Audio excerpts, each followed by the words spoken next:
theme and subject that you're working with. Look at Mr. Wilder and ask your question. My name is Rudy Joseph, and I remember from your last session you said that you were trying to dodge the drafting process, and although you did that, I was just wondering if you were still honored to be one of the premier Marines enlisted. They had several camps in the overall Marine base down there, and Montford Point was where all the black Marines went initially. And so when I got there and saw so many other guys like myself who now were the first Marines, there was a certain pride. It didn't develop right away because we were being beaten down racially and everything else at that point. And you wondered why we were being trained to go shoot the Japanese, and we didn't know any of them, and we were being kicked all over the place by the people who were responsible for training us as Marines. But after a short time, it became a matter of pride because we were determined that we were going to do as well as anybody else. I mean, it just became a thing. Well, okay, if that's the way it has to be, we're going to show them that we're capable of doing everything that the other Marines can do.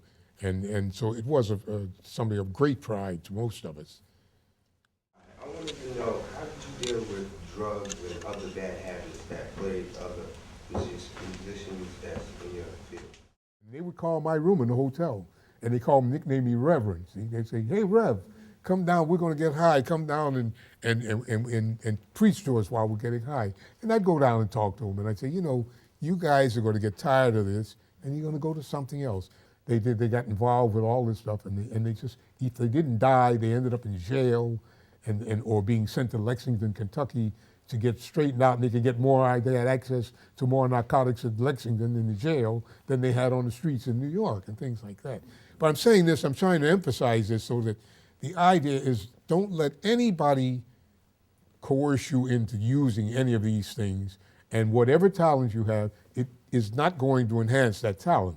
It may get you to use up what you've got in a shorter period of your life than you ordinarily would have done. So be really aware of that. And the people who come and tell you, hey, you know, if you just do this, or if you do this, or you do this, think how great you'll be. Look at so-and-so. But think about it. Charlie Parker was 34 years old when he died. I mean, they had no life, no longevity whatsoever.